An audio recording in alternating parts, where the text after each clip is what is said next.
हरिओम. योगदास श्री जय गणेश जोशी लिखित भावार्थ दीपिका अर्जुन विषाद योग. अर्जुन विषाद. देवगण सत्वगुण. देवगण असलेल्या लोकांचा सत्वगुण प्रभावी असतो. असे लोक आपल्याला मिळाले नाही तरी चालेल, परंतु इतरांचे नुकसान होऊ नये या विचारांचे असतात. तसेच वेळ प्रसंगी आवश्यक असेल तर आपले नुकसान झाले तरी चालेल, परंतु इतरांना मिळाले पाहिजे याही विचारांचे असतात.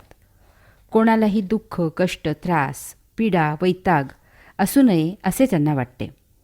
सर्वांचे भले व्हावे, सर्व आनंदात असावेत, सर्वांनी एकोप्याने नांदावे, सर्वांनी एकमेकांना सांभाळून घ्यावे. सर्व त्या प्रभू विभूची लेकरे आहेत. सर्व निर्माण त्या प्रभू विभूचे आहे.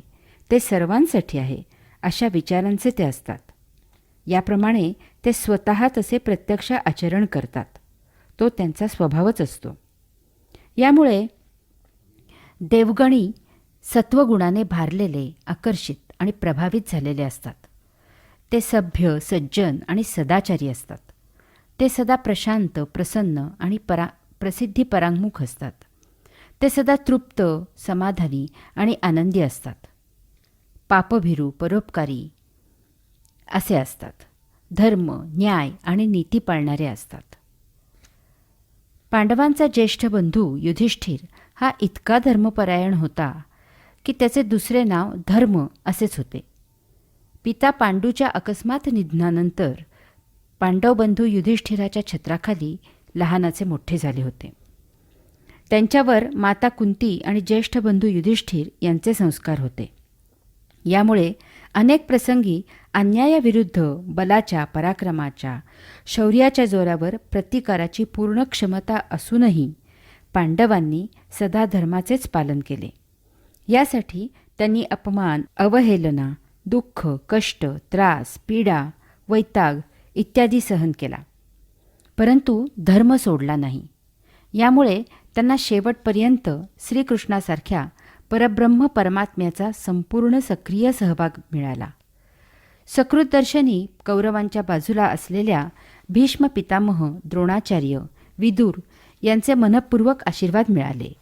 विशेष म्हणजे सर्वसामान्यजन यांचीही साथ त्यांना मिळाली. आपण चांगले तर जग चांगले याचा प्रत्यय आजही आपल्याला अनुभवायला मिळतो. कदाचित सुरुवातीला दुःखपीडा होते, परंतु त्या कसोटीमधून सात्विक योगिक आचरणाची आहुती दिली तर शेवट सर्वांमधून सुटका होते आणि आनंद प्राप्त होतो. अर्जुन विषाद योग. या अध्यायाला गीतेने अर्जुन विषाद योग असे विशेष नाम दिले आहे. नुसते विषाद योग असे सर्वनाम दिले नाही. याला खास कारण आहे. विषादाचा एक विशेष असा आहे की ज्या कारणाने विषाद होतो त्याच कारणाने त्याचा नाश होतो. येथे कार्यकारणभाव नसून फक्त कारणभाव आहे.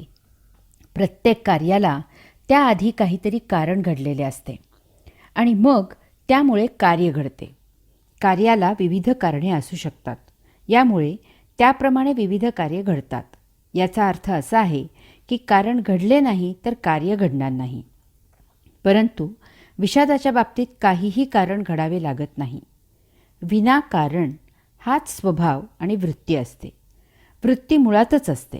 तेथे आणखी निराळे ते काय कारण घडणार? काहीही निमित्त लागत नाही. अशा व्यक्तींच्या सहवासात आल्यावर त्यांच्यामधील तम, रजस, सत्व याप्रमाणे त्यांचा राक्षसगण, मनुष्यगण, देवगण उद्दीपित होतो आणि त्याप्रमाणे कार्य घडते. कारण असो की नसो, तमोगुणी माणसाच्या सहवासात आलेल्याला त्याच्या शीघ्रकोपी राक्षसगणाचा चटका बसणारच.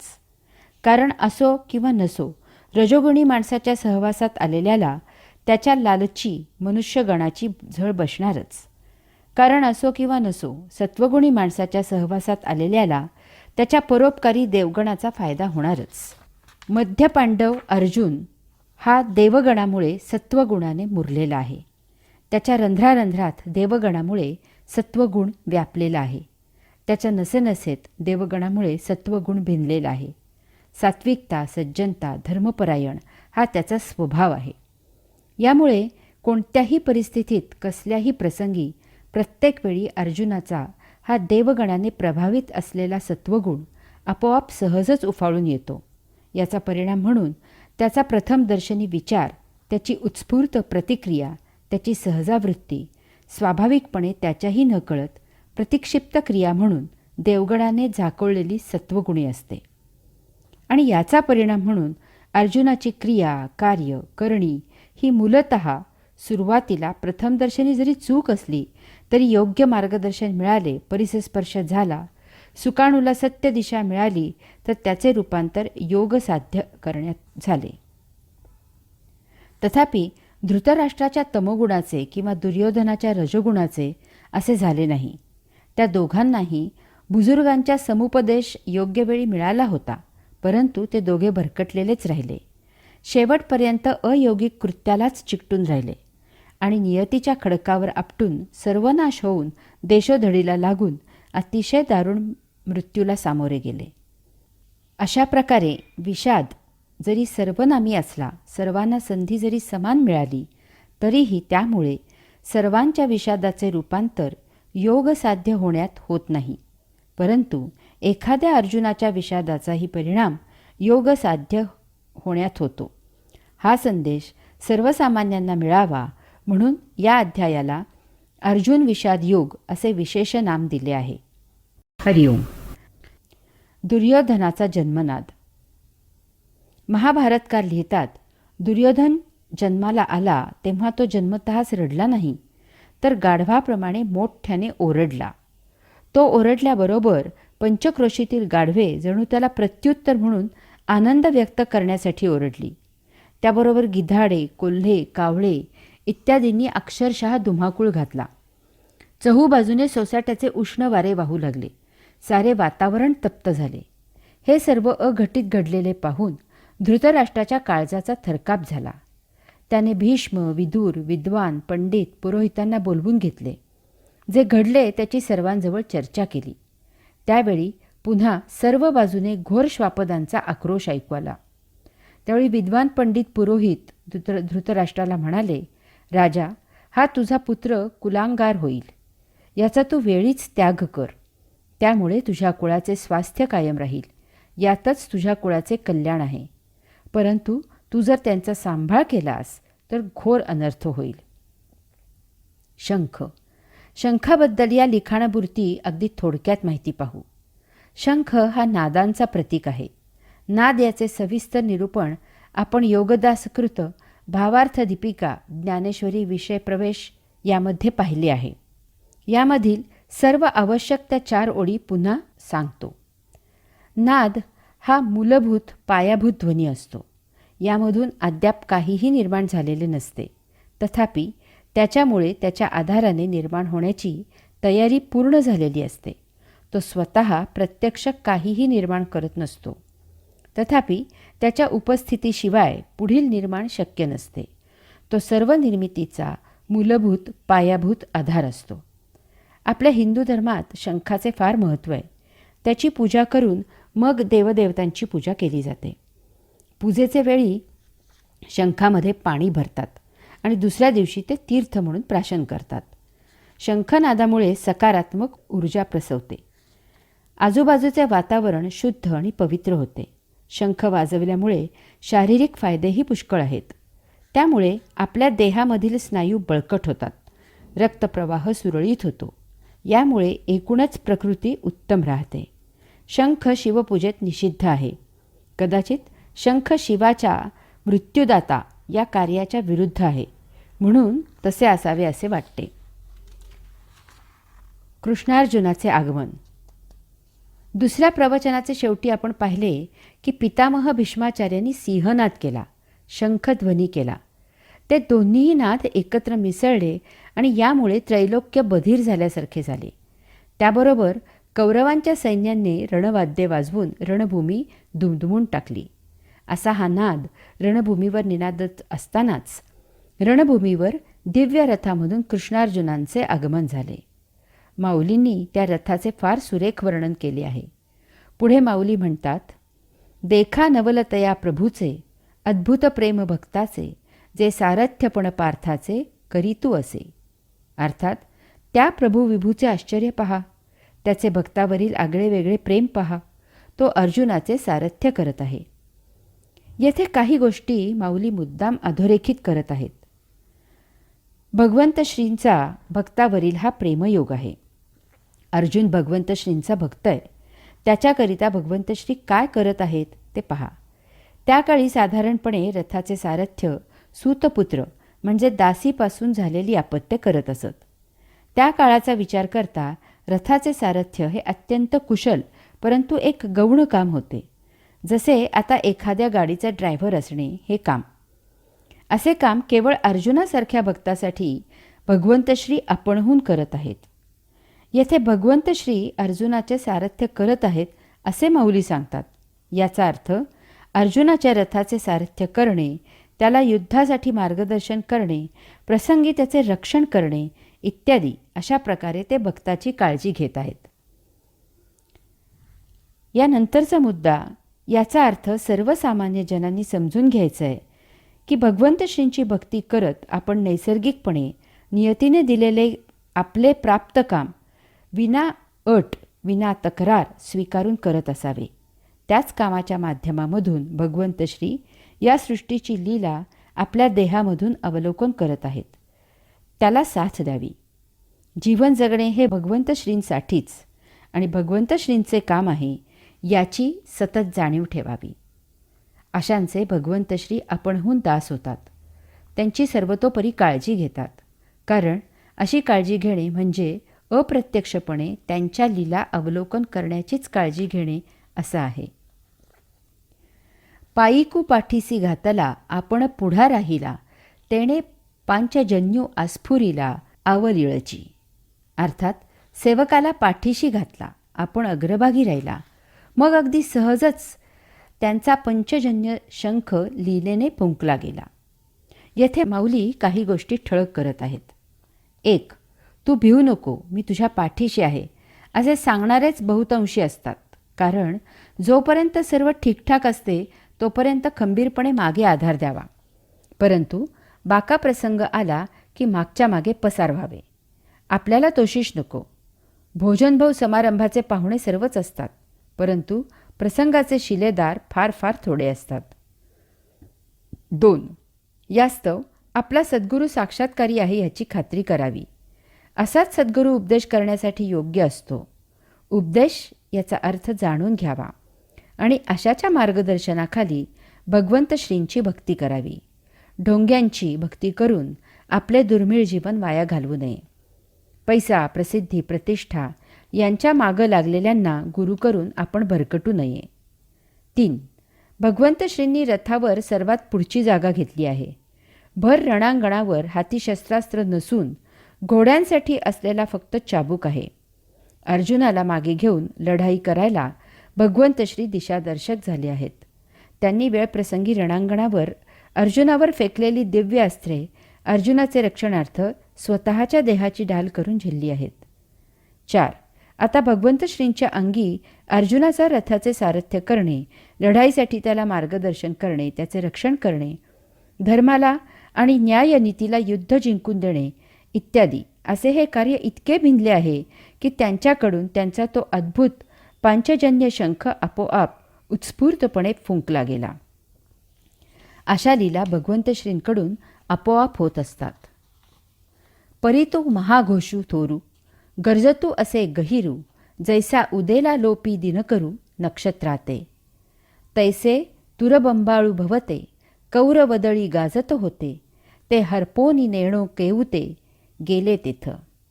अर्थात परंतु सूर्योदय झाल्यावर जशी नक्षत्रे लोप पावतात तशी त्या शंखाच्या महानादध्वनीने कौरवांच्या सैन्यामध्ये होत असलेला वाद्यांचा गजर कोणीकडे नाहीसा झाला त्याचा पत्ता लागेना. कौरवांचे सेनापती भीष्म पितामहांनी प्रथम शंख फुंकला आहे, परंतु याप्रमाणे पांडवांच्या बाजूने त्यांचा सेनापती धृष्टद्युम्न याने शंख फुंकला नाही. तर या धर्मयुद्धाचे आव्हान ज्यांनी स्वीकारले आहे, जे हे धर्मयुद्ध जिंकून देऊन धर्मसंस्थापना करणार आहेत, ते भगवंत श्री प्रथम शंख फुंकून युद्ध सुरू करायला अनुमती देत आहेत. माऊली सांगतात, सूर्य उगवला की रात्र संपते आणि दिवस सुरू होतो. रात्रीची नक्षत्रे निस्तेज होतात आणि लोप पावतात. त्याप्रमाणे भगवंत श्रींच्या शंखध्वनीने कौरवांच्या वाद्यांचा गजर लोप पावला, हवेत विरून गेला, नष्ट झाला. कौरवांच्या सैन्याचा उत्साह निस्तेज झाला. भगवंत श्री दुर्योधनाला जाणीव करून देत आहेत की दुष्टा, शिष्टाईचे वेळी तू मला तुझ्या या गाढवांच्या, कोल्ह्यांच्या, कुत्र्यांच्या जोरावर बंदी करू पाहत होतास. माझ्या केवळ शंखध्वनीनेच त्यांचे आवाज, त्यांचा जल्लोष, त्यांचा जोर, त्यांचा उन्माद इत्यादी क्षुद्र झाला आहे. तुझ्या जन्माचे वेळी हीच ती गाढवे, कोल्हे, कुत्री आवाज करून आनंद व्यक्त करत होते. त्यांची आणि तुझी लायकी एकच आहे. या धर्मयुद्धात गाढवे, कोल्हे, कुत्रे यांच्याप्रमाणेच तूही अत्यंत क्लेशकारक मरण भोगणार आहेस. कौरवरूपी अधर्म, अन्याय, अनिती यांची काळोखी नष्ट होऊन धर्म, न्याय, नीती यांचा आता उदय होत आहे. धर्म, न्याय, नीती यांचे आचरण करणाऱ्यांनी काळजी करण्याचे कारण नाही. ज्यांचा कोणी वाली नाही त्यांचे भगवंत श्री त्राते असतात, हा पक्का विश्वास ठेवावा. तैसेच देखे येरे निनादे अति गजरे, देवदत्त धनुर्धरे अस्फुरिला. ते दोन्ही शब्द अचाट, मिनले एकवट, तेथ ब्रह्मकटाह शतकुट हो पाहतसे.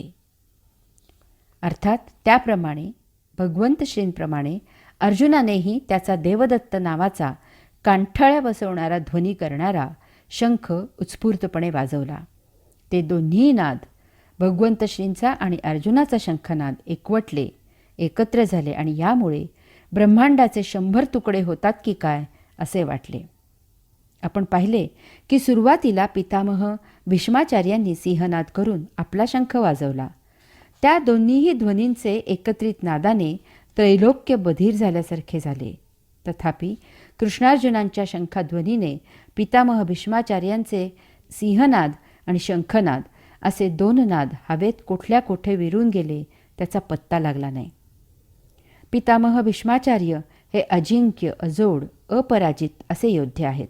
तथापि कारण काहीही असो, सद्यस्थितीत ते अन्यायाच्या, अधर्माच्या, अनीतीच्या बाजूने रणांगणावर लढाईला आलेले आहेत. यामुळे अत्यंत नाईलाजाने त्यांचा नाश होणे अटळ आहे. कोणी कितीही महाबलाढ्य आणि पराक्रमी असला तरी तो परब्रह्माच्या, पुरुषोत्तमाच्या पुढे गौण आहे. हिरण्यकशपुला, रावणाला, ब्रह्मराक्षसाला देवांकडून वर मिळाले होते, परंतु त्यांच्या पापकर्माचे कुफळ म्हणून त्यांचा नाश झाला. याचप्रमाणे पितामह भीष्माचार्यांचाही नाश होणे अपरिहार्य आहे. त्यासाठी नियतीचे नियोजन अनाकलनीय असते. पितामह भीष्माचार्यांसाठी शिखंडीची योजना नियतीने भीष्माचार्यांच्या वधासाठी अगोदरच केलेली आहे. विश्व द्वंद्वावर चालते. यामुळे देवांबरोबरच दानव, सज्जनांबरोबर दुर्जन जन्माला येतात. हा वैश्विक नियम आहे. यासाठी यथाकालावधी पुरुषोत्तमांना येथे धर्म, न्याय, नीती याची स्थापना करावी लागते. याला काही इलाज नाही. भक्तांनी पुरुषोत्तमावर नितांत श्रद्धा, भावभक्ती ठेवून आपले योगिक आचरण सुरू ठेवावे. अशांसाठी भगवंत श्रींचे अंशात्मक अवतार महामानव येथे येऊन धर्मकार्य करत असतात. माऊली पुढे सांगतात की यानंतर भीमसेन, युधिष्ठिर, नकुल, सहदेव, द्रुपद, काशीराजा, द्रौपदीचे पुत्र, सात्यकी, दृष्टद्रुम्न, शिखंडी, विराट, अन्य राजे यांनी आपापले शंख वाजवले. येथे एक महत्त्वाचा फरक लक्षात घ्यावा. कौरवांच्या बाजूने फक्त पितामह भीष्माचार्यांनीच शंख वाजवला आहे. अन्य कौरवांनी किंवा त्यांच्या प्रमुख योद्ध्यांनी शंख वाजवला नाही. तथापि कृष्णार्जुनांनी शंखध्वनी केल्यावर सर्व अन्य पांडवांनी आणि त्यांच्याकडील समस्त प्रमुख वीरांनी शंखनाद केला. आपण शंखाची या लिखाणाला अत्यावश्यक इतकी माहिती घेतली आहे. शंख पवित्र आहे, पूजनीय आहे, परंतु तो शिवपूजेत निषिद्ध आहे. कौरवांना ना कसले सुसंस्कार, ना पावित्र्याची चाड, ना शुची, ना सृजनाची गोडी. त्यांना फक्त स्वार्थ, सत्ता, धन, उपभोग, मौज, मजा, चंगळ हेच प्रिय आहे. यासाठी सर्वांना प्रेमाने न जिंकता सत्तेच्या आणि शक्तीच्या जोरावर दहशत, धाक दाखवून सर्वांकडून सक्तीने सेवा करायला लावायचेच माहीत आहे. ते कसला शंखध्वनी करणार? कृष्णार्जुन, अन्य पांडव आणि त्यांच्याकडील सर्व प्रमुख योद्धे शंखनाद करून सर्वसामान्य जनतेला ग्वाही देत आश्वस्त करत आहेत की आता अन्यायाचे राज्य संपले, दुष्टांचा काळ भरला, धर्माचे, न्यायाचे आणि नीतीचे राज्य आता लवकरच सुरू होत आहे. परब्रह्माच्या, परमात्म्याच्या, पुरुषोत्तमाच्या छायेच्या प्रतिछायेत, ध्वनींच्या प्रतिध्वनीत, कृतीच्या प्रतिकृतीत इतकी ताकद, शक्ती, ऊर्जा असते की त्या योगे विश्वाचा कारभार सुनियोजित, सुरळीत, सुस्थितीत सुरू राहतो. येथे तर रणांगणावर प्रत्यक्ष परब्रह्म, परमात्मा, पुरुषोत्तम पूर्णावतार धारण करून उपस्थित झाला आहे. तेव्हा आता सर्वसामान्य प्रजेने काळजी करायचे कारण नाही. लवकरच येथे सुराज्याची स्थापना होणार आहे. माहुली पुढे सांगतात, हे सर्व पाहून अर्जुनाला अतिशय संतोष झाला. त्याने उत्सुकतेने सर्वांकडे एक कटाक्ष टाकला आणि आपले गांडीव धनुष्य सहजच लीलया उचलले आणि त्यावेळी अर्जुन म्हणत असे, देवा, आता झडकरी रथू पेलावा, नेऊनी मध्ये लावावा दोही दळा. जव मी नावेक, हे सकळ वीर सैनिक, न्याहाळीन अशेख झुंजते जे. अर्थात त्यावेळी अर्जुन भगवंत श्रींना म्हणाला, आता आपला रथ लवकर नेऊन दोन्ही सैन्यांच्या मध्ये उभा करा, म्हणजे युद्धाला इच्छुक असलेल्या या सर्व वीर सैनिकांना मी क्षणभर न्याहाळीन. येथे दोन भावांमधील, दोन संस्कारांमधील, दोन प्रवृत्तींमधील, तम, रज आणि सत्व या मनुष्याच्या स्वाभाविक गुणामधील राक्षस, मनुष्य आणि देवगण या मानवाच्या संचितानुसार उपजत गणांमधील हा महाभयावह फरक लक्षात घ्या. युद्ध सुरू होण्याआधी दुर्योधनानेही सैनिकांचे निरीक्षण केले आणि अर्जुनानेही सैनिकांचे निरीक्षण केले, परंतु दुर्योधनाने स्वतःच्या एकाच बाजूला उभे राहून दोन्ही सैनिकांचे निरीक्षण केले आणि त्याच्या पराक्रमांचे वर्णन केले. ते करताना तो म्हणतो की पांडव महापराक्रमी आहेत हे मान्य, तथापि आम्हीही काही कमी नाही, आमच्याकडे त्यांच्याही पेक्षा वरचढ योद्धे आहेत. दुर्योधनाचे हे निरीक्षण एककल्ली आहे, एकाच बाजूला झुकलेले आहे, न्यायाच्या तत्वांना हरताळ फासणारे आहे. यात समतोल बुद्धी, विचार, विवेक नाही. यामुळे त्यामधून अहंकार बाहेर आला आहे. हा त्याचा मीपणाच त्याच्या घाताला कारणीभूत झाला आहे. त्याला स्वतःचीच शुद्ध बुद्ध नाही, तो इतरांचा विचार कसा करणार? यामुळे कुत्रा जसा ट्रकवर धावून जातो तसा हा आगीत उडी मारायला उतावीळ झाला आहे. यामुळे तो प्रजेला न्यायाचे, धर्माचे, नीतीचे राज्य देऊ शकला नाही. तथापि अर्जुनाने भगवंत श्रींना रथ दोन्ही सैन्यांच्या मध्यभागी उभा करायला सांगितला आहे. येथे दोन्ही बाजूंचा विचार, विवेक आणि तारतम्य आहे. यामुळे कृतीआधी संयम राखला गेला आहे. येथे आतताईपणा केला जात नाही. येथे समतोल आहे. स्वतःप्रमाणेच अन्यांचा पण विचार केला आहे. यामुळे त्याच्याकडून धर्म, न्याय, नीती याचा आदर राखला गेला आहे. त्याने एकदम युद्धाला सुरुवात केली नाही. सर्वांनी एकमताने विचार करून जरी युद्ध करावे असे ठरवले असले तरीही प्रत्यक्ष सुरू करताना पुन्हा एकदा खुंटी तपासून पाहण्याची बुद्धी, विवेक, संयम, तारतम्य त्याच्याकडे आहे. अर्जुन भक्तियोगामधील प्रेमयोगही प्राप्त झालेला आहे. त्यामुळे त्याचे जसे भगवंत श्रींवर प्रेम आहे तसेच त्याच भगवंत श्रींच्या तमाम लेकरांवरही प्रेम आहे. तो एक जाणता राजा आहे. यामुळे त्याला प्रजेची काळजी आहे. त्याला स्वतःच्या पराक्रमाची, शौर्याची, शस्त्रास्त्रांच्या विद्येची जाणीव आहे. आपण युद्ध केले तर काय होऊ शकते त्याची त्याला जाण आहे आणि यामुळे शस्त्र वापरण्यापूर्वीच त्याच्या परिणामांचा तो विचार करत आहे. हेच युद्धभूमीवर गीता सांगण्याचे प्रयोजन आहे. हाच कलाटणी देणारा मुद्दा आहे. हाच वैचारिक क्रांती घडवणारा क्षण आहे. It is a turning point. देवगणाने प्रभावित असलेल्या सत्वगुणी अर्जुनाची बौद्धिक, वैचारिक आणि सुसंस्कारित बैठक कशी आहे पहा. अर्जुनाने अशी इच्छा व्यक्त करता क्षणी भगवंत श्रींनी रथ दोन्ही सैन्यांच्या मध्ये उभा केला. रथ स्थिर होताच अर्जुन त्या दोन्ही सैन्यांकडे मोठ्या उत्सुकतेने पाहू लागला. परंतु त्याची संभ्रमावस्था झाली. यानंतर त्या तशा संभ्रमावस्थेत भगवंत श्रींजवळ झालेल्या अर्जुनाच्या संभाषणाचे वर्णन माऊली करतात. मग देवा म्हणे देख देख, हे गोत्र गुरु अशेख, तब कृष्णमनी नावेक विस्मो जाहला. अर्थात मग भगवंत श्रींना तो म्हणाला, पहा पहा, हे तर आमचेच आप्त स्वकीय गुरु आहेत. ते ऐकून भगवंत श्रींना क्षणभर आश्चर्य वाटले. अर्जुन प्रत्यक्ष युद्धभूमीवर लढाईला आलेला आहे. समोर शत्रू युद्धासाठी तयार झालेला आहे. शंखनाद रणवाद्य यांचा गजर निनादला आहे. आता लढाईला सुरुवात करायची आहे. अशा वेळी पांडवांकडील सर्वात प्रमुख योद्धा, ज्याच्यावर युद्ध जिंकण्याची पांडवांची भिस्त आहे, ज्याने आत्तापर्यंत अनेक युद्धे लढली आहेत आणि सर्वच्या सर्व जिंकली आहेत, ज्याला लढाई, युद्धभूमी, त्यावरील संहार नवीन नाही, असा तो अर्जुन आता ऐनवेळी म्हणत आहे की रणांगणावर आमचेच आप्तस्वकीय गुरु आहेत. हे महाविचित्र आहे. युद्धभूमीवर समोर आलेला फक्त शत्रू म्हणूनच ओळखायचा आहे. तेथे अन्य कसलेली नाती, गोते, संबंध नाहीत. तेथे कोणीही आप्त नाही आणि स्वकीय नाही आणि गुरुही नाही. समोर फक्त आणि फक्त शत्रू आहे.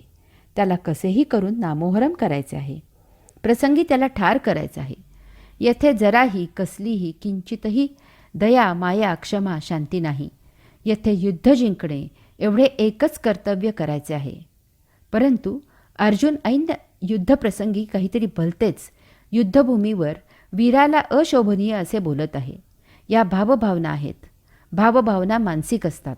त्या केव्हा कशा कोठे उफाळून येतील आणि आपला कब्जा घेतील याचा काहीही नेम नाही. यामुळे भगवंत श्रींना महाविस्मय, आश्चर्य वाटले आहे. त्यांनी ओळखले की अर्जुनाच्या मनात काहीतरी विचित्र खळबळ माजली आहे. ती बाहेर येणे आवश्यक आहे, कारण अशा मानसिक अवस्थेत तो पूर्ण क्षमतेने युद्ध करू शकणार नाही. युद्ध सुरू झाल्यावर मध्येच काही विघ्न यायला नको.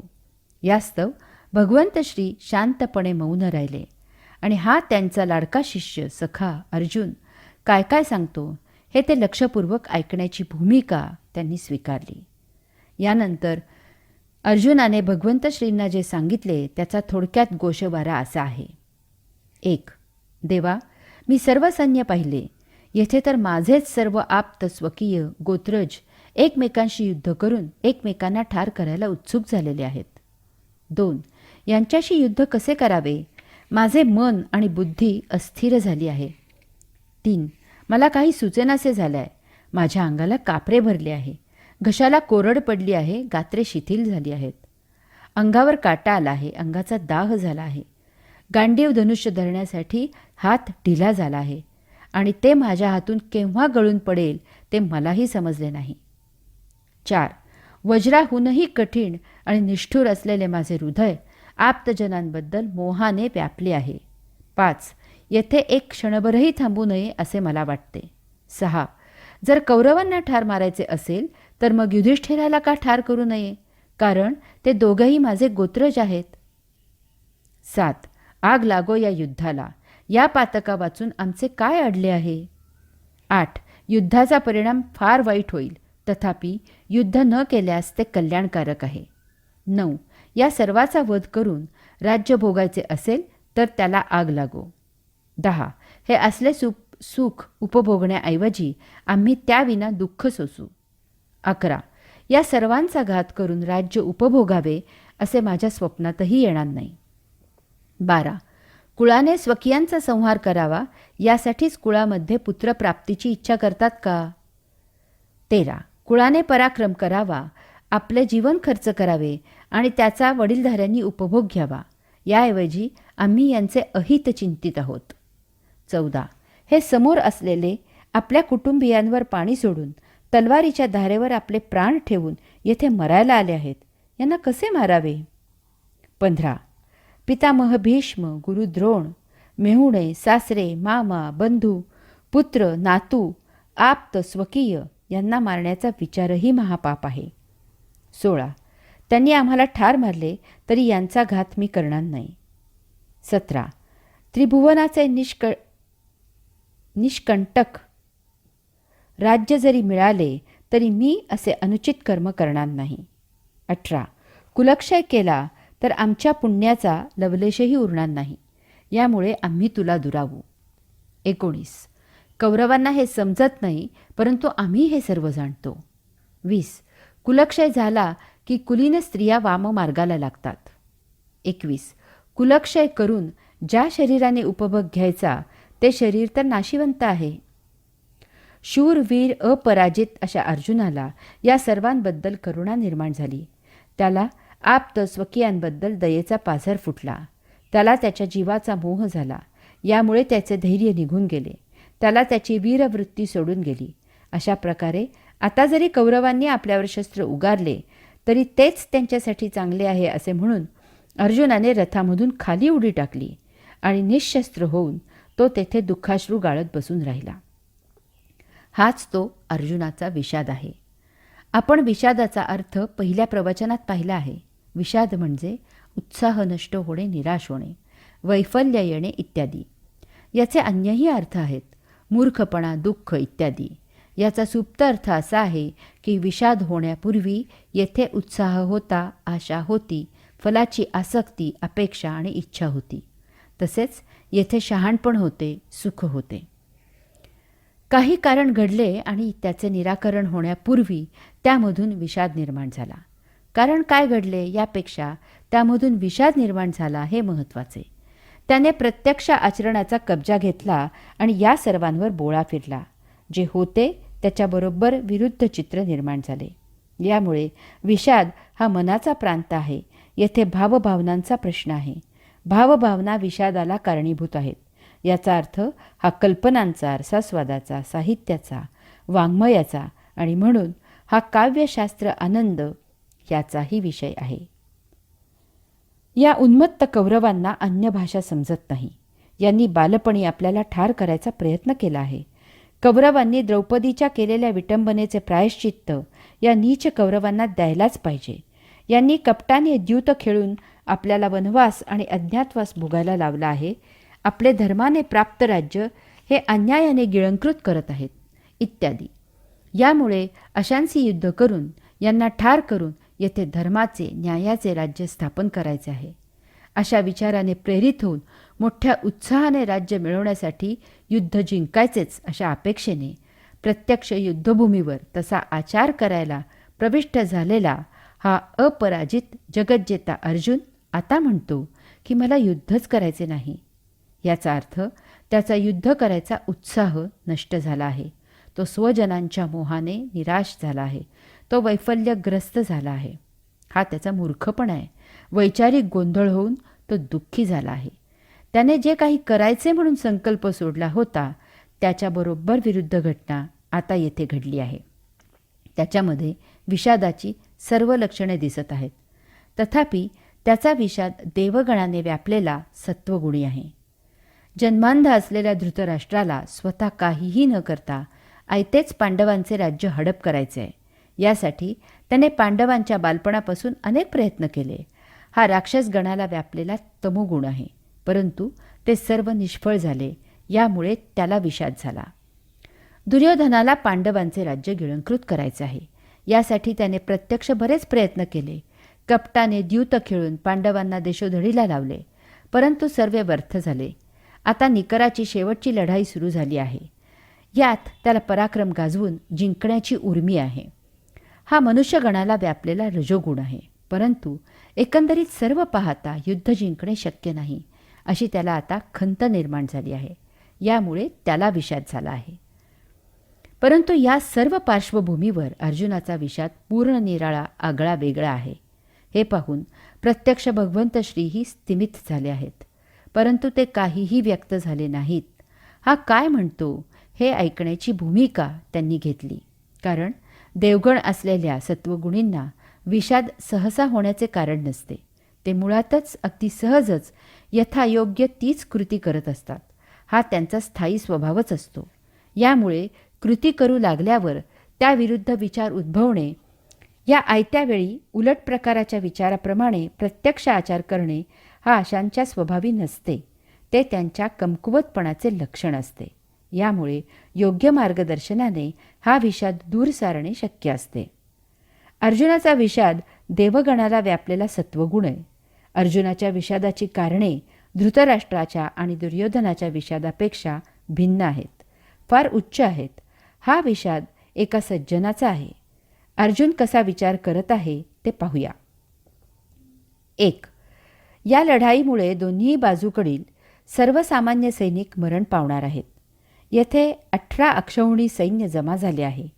1 अक्षौहिणी सैन्य म्हणजे 21,21,870 रथ, 21,870 हत्ती, 65,610 घोडे आणि 1,09,350 पायदळ.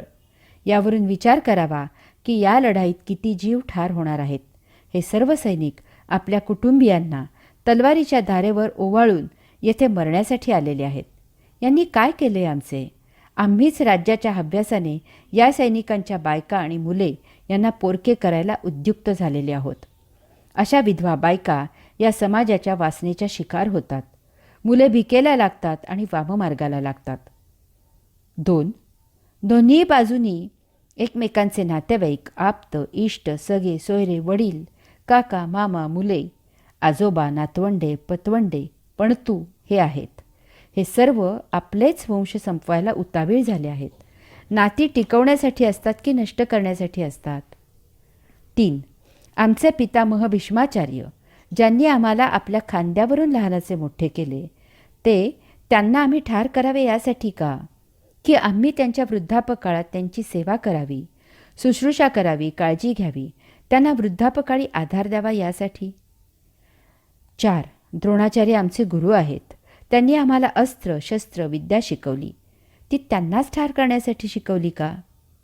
5. या लढाईत हत्ती, घोडे, खेचरे इत्यादी प्राण्यांची हत्या होणार आहे. या बिचाऱ्या मुक्या जीवांनी आमचे काय वाईट केले आहे? 6. या लढाईत युद्धाची फार मोठी शस्त्रसामुग्री नष्ट होणार आहे. सर्वांचा विध्वंस होणार आहे. कशासाठी हे सर्व? 7. हे राज्य न मिळाल्याने आमचे असे काय अडले आहे? 8. यात सर्वात महत्त्वाचे म्हणजे अशा प्रकारे संहार आणि विध्वंस केला तर पाप लागेल आणि अशा पाप्यांपासून भगवंत श्री दूर जातील हा विचारही मला सतावत आहे. आम्हाला भगवंत श्रींच्या अत्यंत दुर्मिळ सहवासापुढे सर्व तुच्छ, क्षुद्र, हीन आहे. अशा प्रकारे अर्जुन विचार करत आहे आणि यामुळे त्याचं मन उद्विग्न झालं आहे. त्याला काय करावं, कसं करावं ते उमजेनासं झालं आहे. तो विषण्ण झाला आहे. जळो, मरो, आग लागो या भौतिक लोभ प्रलोभनांना, असं त्याला वाटत आहे. युद्धाला येतानाचा अर्जुन आणि आता समरणांगणावर आप्तेष्टांना पाहिल्यावरचा अर्जुन यामध्ये बरोबर विरुद्ध फरक झाला आहे. यामुळे हा अर्जुनाचा विषाद आहे. यामागे पूर्णपणे सात्विकता आहे. म्हणून भगवंत श्रींना खात्री आहे की या विषादाचा योग होऊ शकतो. कारण धृतराष्ट्र आणि दुर्योधनाला समुपदेशन करून काही उपयोग झाला नाही. उलट त्यांचा राक्षसगणाला आणि मनुष्यगणाला पछाडलेला तमोगुण आणि रजोगुण जास्तच उफाळून आला. ते जास्तच उन्मत्त झाले. मूर्खांना उपदेश करणे म्हणजे पालथ्या घड्यावर पाणी असते. तथापि अर्जुन देवगणाने युक्त असा सत्वगुणी आहे. याच्यावर मेहनत घ्यायला हरकत नाही. येथे त्या विषादालाही योगाचा अंकुर फुटू शकतो आणि सृजन होऊ शकते. येथे पहिल्या अध्यायाची सांगता करताना गीतेतील एक श्लोक आहे तो असा: एवं मुक्तार्जुनः संख्ये रथोपस्थ उपविशत् विसृज्य सशरं चापं शोकसंविघ्नमानसः. अर्थात असे बोलून अर्जुनाने बाणासह धनुष्य खाली ठेवले आणि शोकाने उद्विग्न होत तो रथाच्या मागे जाऊन बसला. अर्जुनाच्या या कृतीबद्दल माऊली लिहितात: मग अत्यंत उद्वेगला न धरत गहिवरू आला, तेथ उडी घातली खाला रथोनिया. अर्थात अत्यंत उद्वेगाने अनिवार गहिवर होऊन त्याने रथामधून खाली उडी घेतली. येथे गीतेचे सांगणे आणि माऊलींनी त्यावर केलेले भाष्य यामध्ये मूलभूत फरक आहे. गीता सांगते की त्याने धनुष्यबाण खाली ठेवले आणि शोकाने उद्विग्न होत रथाच्या मागे जाऊन बसला. माऊली सांगतात की अत्यंत उदासीन होऊन त्याने रथामधून खाली उडी घेतली. गीता सांगते, अर्जुन शोकाने उद्विग्न झाला. त्याने धनुष्यबाण रथामध्ये खाली ठेवले.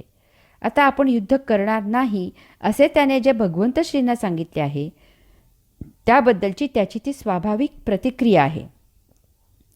धनुष्यबाणाचा त्याने त्याग केला आणि तो रथाच्या मागे जाऊन बसला. अर्जुन आणि धनुष्यबाण रथामध्येच आहेत. रथाच्या मागे जाऊन बसण्यामध्ये त्याने त्याचा शोक व्यक्त केला आहे. त्याने भगवंत श्रींना आत्तापर्यंत जे काही सांगितले आहे त्यावरून त्याचं उद्विग्न होण्याचे कारण त्याचा वैचारिक बौद्धिक गोंधळ उडाला आहे असे आहे. ज्यावेळी मतभेद होतो तेव्हा समोरील व्यक्ती जर वाद घालणारी असेल तर ती डोळे ताठ करून डोळ्याला डोळा देत वाद घालते. तथापि समोरील व्यक्ती जर सभ्य, आदर, मान सन्मान देणारी असेल तर ती नजरेला नजर न देता मान दुसरीकडे फिरवते. आत्ता भगवंत श्रींसमोर अर्जुन आहे. तो भगवंत श्रींना मान देणारा, त्यांचा आदर ठेवणारा, भगवंत श्रींना त्यांचे सर्वस्व मानणारा, त्यांचा लाडका सखा असा आहे.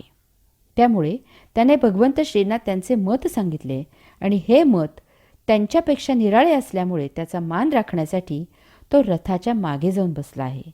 अशा वेळी तो भगवंत श्रींच्या समोर थांबू शकत नाही, त्यांच्या नजरेला नजर देऊ शकत नाही.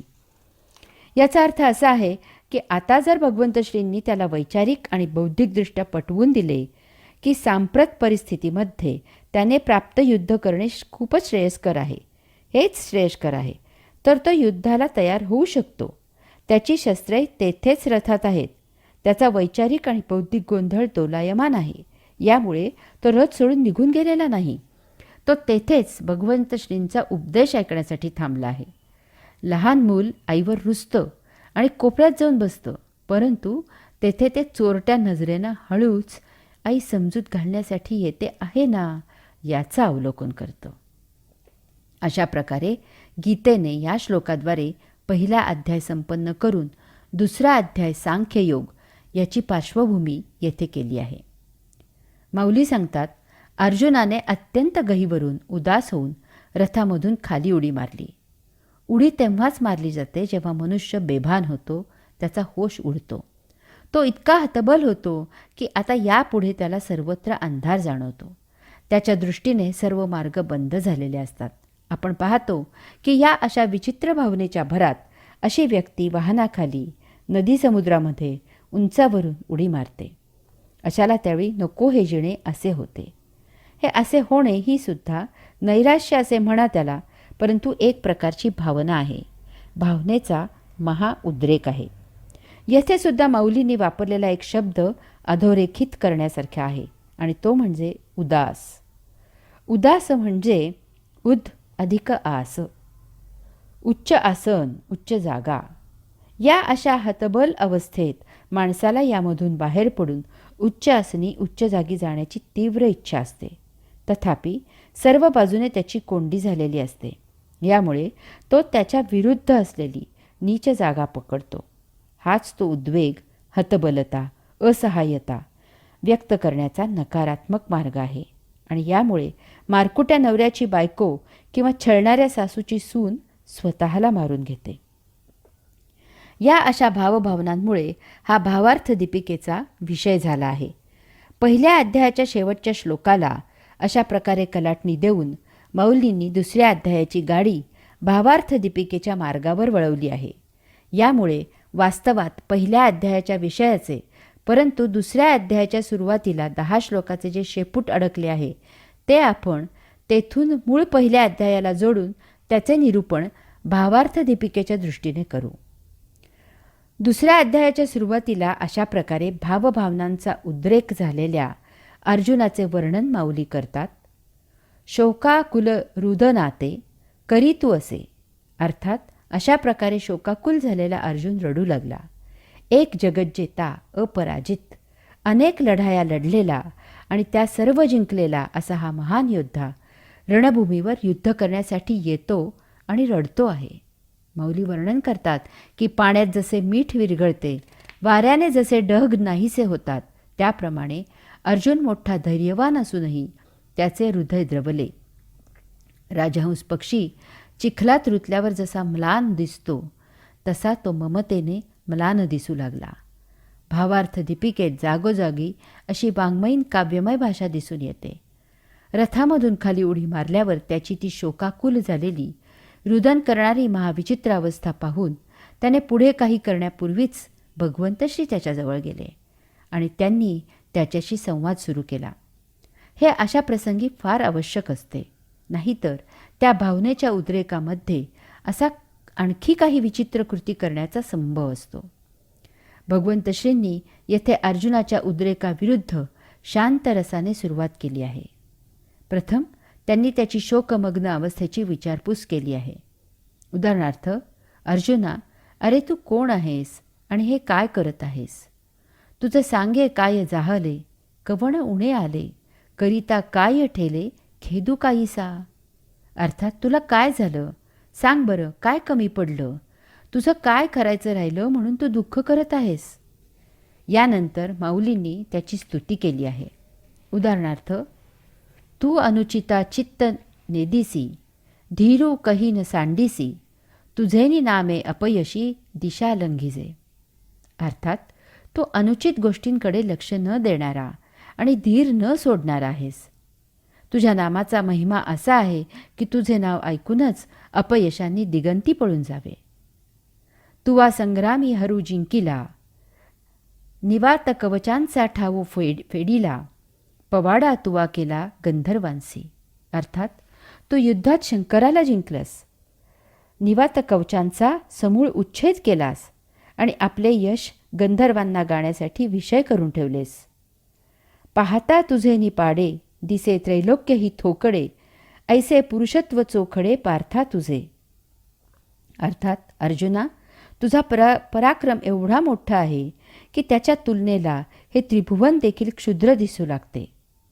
यानंतर अर्जुनाने युद्ध न करण्याचा जो निर्णय घेतला आहे त्याला सुरुंग लावण्यासाठी भगवंत श्रींनी साहित्यिक भाषेमध्ये चपकल समयोचित सुंदर उदाहरणे दिली आहेत. उदाहरणार्थ, ना तरी पवनू मेघासी बिहे, की अमृतासी मरण आहे. अर्थात वाऱ्याला कधी ढगांचे भय वाटते का? अमृताला कधी मरण आले आहे का? की लवणेची जळविरे, संसर्गे काळकुट मरे, सांगपा महाफडी दुर्धरे, गिळी जे काही. अर्थात मिठाने पाणी कधी विरले का? कालकूट विष दुसऱ्याचे संसर्गाने कधी मेले का? सर्पाला कधी बेडकाने गिळले का? भगवंत श्रींच्या या अशा आपुलकीच्या बोलण्याने अर्जुन थोडा शांत झाला असावा, निवळला असावा. परंतु अजूनही अर्जुन काही बोलत नाही. असे पाहून आता शेवटी भगवंत श्री अर्जुनाला उपदेश करत आहेत. हा मूर्खपणा सोडून दे. धनुष्यबाण हाती घे. या रणभूमीवर तुझ्या कारुण्याचा काय उपयोग? हा गा तू जाणता, तरी न विचारिसी का आता, सांगे झुंजा वेळे सदयता उचित काही. अर्थात अरे तू ज्ञाता ना, मग का विचार करत नाहीस? युद्धाचे वेळी दया करणे क्षत्रियाला योग्य नाही. म्हणून शोकू न करी, तू पुरता धीरू धरी, हे शोच्यता अव्हेरी पंडुकुमारा. अर्थात अर्जुना, शोक करू नको, गंभीर राहा, धीर धर. तुला शोक करणे शोभत नाही. अशाने तुझ्या कीर्तीचा नाश होईल. हे आत्ताच तुझे सगळे सोयरे झाले का? तुला हे आधी माहीत नव्हते का? युद्ध तुला नवीन आहे का? युद्धाला तयार हो. तुझ्या आपापसामधील कलहाचे निमित्त नेहमीचेच आहे. तू जर हा मोह धरशील तर तुझी प्रतिष्ठा जाईल. इहपर लोकांसही तू अंतरशील. क्षत्रियांना ऐन युद्धाचे प्रसंगी शिथिलता म्हणजे नरकाचे द्वार आहे. अशा प्रकारे भगवंत श्रींनी काव्य, शास्त्र, भाषा, साहित्य, वाङ्मय यामधून रसोत्पत्ती निर्माण करून अर्जुनाला समजावण्याचा प्रयत्न केला आहे. समयोचित उदाहरणे दिली आहेत. त्याच्या पराक्रमाचे वर्णन करून त्यांच्या भावनांना हात घातला आहे. कोपऱ्यात रुसून बसलेल्या मुलाला त्याची आई प्रेमाने जवळ घेऊन त्याची समजूत घालू लागली की त्या मुलाची म्हणून एक ठराविक वेळ त्यांनी ठरवलेली असते. तितका वेळ समजूत घालून झाली की मग तो मुलगा आईच्या कुशीत शिरून आईला प्रतिसाद देऊ लागतो. अर्जुनानेही तसेच केले. इतका वेळ भगवंत श्रींनी समजूत घातल्यावर आता तो बोलायला लागला आहे. त्याने अतिशय लढीवाळपणे बोलायला सुरुवात केली आहे. देवा, हे येतुले बरी, बोलावे न लगे अवधारी, आधी तूची विचारू संग्रामोहा. अर्थात देवा, इतके काही मला सांगावायला नको. प्रथम या युद्धाविषयी आपणच विचार करा. हे झुंज नवे प्रमादू, एथ प्रवर्तिलिया दिसतसे बाधू, हा उघड लिंग भेदू ओढवला आम्हा. अर्थात हे युद्ध नसून आमच्या हातून मोठा प्रमाद घडत आहे. आम्हांवर पूज्यजनांचा उच्छेद करण्याचा मोठा अवघड प्रसंग ओढवला आहे. अशा प्रकारे मोठा लढीवाळ सुरुवात करून हट्टी मुलाप्रमाणे त्याने पहिल्या अध्यायात भीष्म, द्रोण, बंधू, आप्तस्वकीय इत्यादींबद्दल त्याचे जे तथाकथित पांडित्य भगवंत श्रींना ऐकवले आहे तेच पांडित्य परंतु थोडक्यात पुन्हा ऐकवलं आहे. तथापि आपला हट्ट सोडलेला नाही. वडीलधारी बंधू, आप्त, नातलग, गुरु, स्वकीय इत्यादी असलेले समोर जीव बघून ते घ्यायला शत्रू म्हणून आलेले आहेत. कोणत्याही क्षणी युद्ध सुरू होईल आणि हे पांडवांचा आणि आपल्या बाजूने लढाईला आलेल्या भावंडांचा, नातलगांचा, आप्तांचा, सर्वसामान्य सैनिकांचा प्राण घेतील याचा आता काहीही भरोसा राहिलेला नाही. अशा विचित्र परिस्थितीत केवळ देवगणाने व्यापलेला आणि भारावलेला सत्वगुणीच असे बोलू शकतो. कारण एक वेळ आपले नुकसान झाले तरी चालेल, परंतु दुसऱ्याचे भले झाले पाहिजे असा हा सत्वगुणी असतो. यात त्याच्या बाजूलाही समोरच्यांसारखेच त्याचे नातलग असलेले इतर अन्य त्याच्यासाठी लढाई करायला आलेले आहेत. हे त्या भारावलेल्या अवस्थेत अर्जुन साफ विसरला आहे. सत्वगुणी जेव्हा परोपकार करतो किंवा निस्पृहता दाखवतो तेव्हा त्याला त्याच्यावर अवलंबून असलेल्या त्याच्या स्वतःच्या कुटुंबियांची आठवण होत नाही. येथेही माऊलींनी अर्जुनाचे मुखी मोठी साहित्यिक, काव्यमय भाषा, उपमांची चपखल उदाहरणे इत्यादी दिली आहेत. यामधून त्याच्या युद्ध न करण्याच्या निर्णयाला रसास्वाद दिला आहे. उदाहरणार्थ द्रोणाचार्यांच्या बाबतीत अर्जुन म्हणतो, देवा समुद्र गंभीर ऐकिजे, वरी तोही आहाच देखिजे, परी क्षोभू मनी नेणिजे द्रोणाचिये. अर्थात देवा, समुद्र गंभीर आहे असे ऐकतो, तथापि तोही असा वरवरच गंभीर भासतो, परंतु या द्रोणाचार्यांच्या मनाला कधी क्षोभ माहितीच नाही. हे अपार जे गगन, वरी तयाही होईल मान, परी अगाध भले गहन हृदय यांचे. अर्थात हे आकाश अमर्याद आहे खरे, त्याचेही मोजमाप होईल, परंतु त्यांचे हृदय अत्यंत गहन आणि खोल आहे. वरी अमृतही विटे, की काळवशे वज्रही फुटे, परी मनोधर्मू न लोटे विकरविलाही. अर्थात एक वेळ अमृतही विटेल किंवा कालवशात वज्रही भंगेल, परंतु द्रोणाचार्यांच्या मनाला विकार निर्माण होणे केवळ अशक्य आहे. स्नेह लागी माये, म्हणिपे ते किरू होये, परी कृपा ते मूर्त आहे द्रोणी इये. अर्थात ममता आईनेच करावी असे म्हणतात ते खरे आहे, परंतु या द्रोणाचार्यांच्या ठिकाणी ती तर मूर्तिमंत आहे. द्रोणाचार्य म्हणजे दयेचे माहेरघर, सर्व गुणांचे भांडार आणि विद्येचा अमर्याद सागर आहेत. अशांना मारून राज्यसुख घ्यावे अशी गोष्ट प्राणावर बेतले तरी मनातही येणार नाही. यापेक्षा भीक मागितलेली बरी, देहत्याग केलेला बरा किंवा गिरीकंदरी राहावे हे चांगले. त्याच्या रक्ताने माखलेले भोग हे कसे कवटाळायचे. इतके बोलूनही भगवंत श्री काहीच बोलत नाहीत, त्याच्याकडे लक्ष देत नाहीत असे पाहून अर्जुनाने प्रेमभक्तीचे बोलणे सुरू केले. माऊली वर्णन करतात, आम्ही काय करणे योग्य आहे हे विचार करूनही सुचत नाही, कारण या मोहामुळे माझे चित्त व्याकुळ झाले आहे. डोळ्यापुढे अंधार आल्यावर पुढचे काही दिसत नाही, मग जवळ असलेली वस्तूही दिसत नाही. देवा, तैसे मज जाहले, जे मन हे भ्रांती ग्रासले, आता काय हित आपुले तेही नेणे. अर्थात देवा, तसे मला झाले आहे, कारण माझे मन भ्रांतीने ग्रासले आहे. आता आपले हित कशात आहे हे मला समजेनासे झाले आहे. तरी श्रीकृष्णा, तुवा जाणावे, निकेते आम्हा सांगावे, जे सखा सर्वस्व आघवे आम्हासी तू. अर्थात म्हणून श्रीकृष्णा, तू विचार करून योग्य ते आम्हाला सांग, कारण आमचा सखा, आमचे सर्व काही तूच आहेस. तूच आमचा गुरु, पिता, इष्टदेवता, संकटाच्या वेळी आमचे रक्षण करणारा तूच आहेस. कृष्णा, आईने मुलाचा त्याग केला तर ते कसे जगेल? त्याप्रमाणे देवा, तूच एक आम्हाला सर्वतोपरी आहेस. मी तुला आता सांगितलेले तुला मान्य नसेल, तसेच ते धर्माच्या विरुद्ध असेल, तर ते आता मला त्वरित सांग. समोर समस्त कौरव पाहून मनामध्ये जो शोक निर्माण झाला आहे, तो तुझ्या उपदेशाशिवाय अन्य कशानेही नष्ट होणारा नाही. जैसी बीजे सर्वथा आहाळली, ती सुक्षेत्री जरी पेरिली, तरी न विरूढ ती संचिली आवडे तैसी. अर्थात ज्याप्रमाणे पूर्ण भाजलेले बी सुपीक जमिनीत पेरले आणि त्याला हवे तितके पाणी जरी घातले तरी त्याला अंकुर फुटणार नाही. ना तरी आयुष्य पुरले आहे, तरी औषधे काही नोहे, एथ एकची उपेगा जाये परमामृत. अर्थात आयुष्य संपले असले की औषधाने काही उपयोग होत नाही, तेथे एक परमामृताचाच उपयोग होतो. त्याप्रमाणे माझ्या मोहित बुद्धीला राज्यलोभाचे प्रलोभनही उत्तेजित करू शकणार नाही. यावेळी हे कृपानिधे, तुझी कृपाच माझा आधार आहे.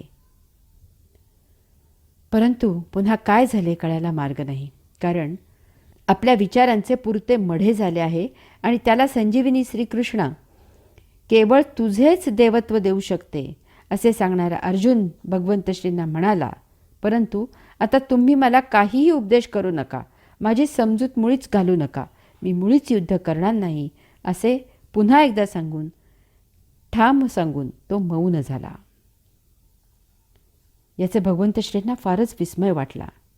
इतका वेळ अर्जवे करणारा अर्जुन शेवटी असे का म्हणाला? परंतु हाही प्रेमभक्तीचाच एक भाग आहे. मूल रुसले तर त्याची समजूत घालून आई त्याला लाडू द्यायला लागली तर ते लटक्या रुसव्याने आईला म्हणते की काही लाडू बिडू देऊ नको मला. तसेच अर्जुनाचे झाले आहे. ती जगज्जननी हे ओळखून आहे. आता आपल्याला फक्त पाहायचे आहे की भगवंत श्री या सज्जन, सात्विक, देवगुणी आणि सृजनात्मक विचारांना चूक कसे सिद्ध करतात ते.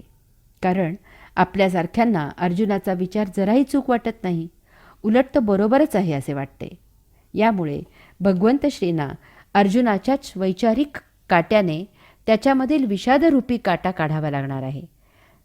त्याच्यातील नैसर्गिक सत्वगुणाने त्याच्यामधील देवगणाला नियतीच्या मार्गाला वळवावे लागणार आहे. त्याच्यामधील या आप्तेष्टांबद्दलच्या भावनांना, मोहाला, दयेला, करुणेला ललकारून त्याहूनही श्रेष्ठ अशा कर्तव्यकर्मासाठी भावनाविवश करावे लागणार आहे. हे काम तसे सोपे नसून फार बिकट आहे. समोर सात्विकतेने ओथंबून भरलेला, विद्यासंपन्न असलेला अर्जुन आहे. येथे वैचारिक, बौद्धिक, आध्यात्मिक कसोटी लागणार आहे. त्याला प्रथम सांख्य योगाने स्वधर्म सांगावा लागणार आहे. त्याच्यामधील ज्ञानयोगी जागा करावा लागणार आहे आणि कर्मयोगाचे सर्वश्रेष्ठ महत्त्व त्याच्यासारख्या क्षत्रियाच्या गळी उतरवावे लागणार आहे. यामधून भक्ती उद्युक्त करावी लागणार आहे. या अनुषंगाने अन्य सत्व, रज, तम, आहार, विहार इत्यादी अनेक विषयांनाही स्पर्श करावा लागणार आहे. आता आपल्याला श्रीकृष्ण भगवंत श्री परमात्मा पुरुषोत्तम हे कार्य कसे करतात, आपल्यासाठीही जीवनाला अत्यंत उपयुक्त असलेला हा पाठ कसा घेतात, हे विद्यार्थी होऊन जाणून घ्यायचे आहेत. अशा तऱ्हेने हे तिसरं प्रवचन येथे संपन्न होत आहे. ओम तत्सत त्वम असि.